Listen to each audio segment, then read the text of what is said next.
All right, Hong Kong, protests going on in Hong Kong. What's the U.S.'s position, or what does the U.S. intend to do or not do?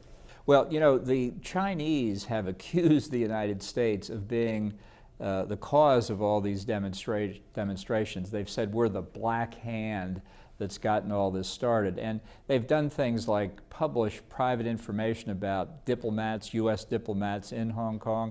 That's the kind of thing that needs to stop. The Chinese have to look very carefully at the steps they take, because people in America remember Tiananmen Square. They remember the picture of the man standing in front of the line of tanks. They remember the statue of Lady Liberty. They remember voices of the Chinese people asking for freedom and democracy, and they remember the repression of the Chinese government in 1989.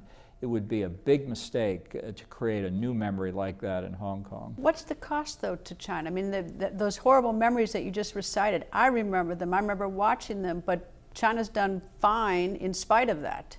Well, that's one reason. Why not take another round at it? One reason that we're engaged in a very difficult economic contest with China now is one reason that they did well after that was by stealing American intellectual property, engaging in forced technology transfer, and not just from the United States, but from Europe and Japan as well.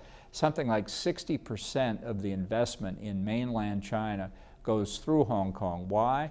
Because it has a judicial system that's trustworthy, based on the English model that we know in this country.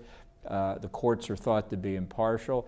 If Hong Kong loses that reputation because of a bad decision by the Chinese government, they'll have significant economic consequences in China this time. And I can tell you from what I've heard just in the past few weeks, the mood in Congress is very volatile at this point.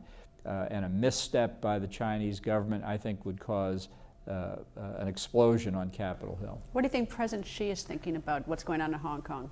Well, I think if he's worried about the steps that he might take in the future, he's also worried about the spirit that everybody else in China can see about Hong Kong. They want their freedom. And I think what the United States expects, at a minimum, is that China will uphold the treaty agreement it made with the United Kingdom when Hong Kong was handed back to China, the commitment for one country but two systems, that for 50 years after the handover, Hong Kong would maintain its unique system and the freedoms that were left to it by the British. If that treaty is violated, that's a significant credibility problem.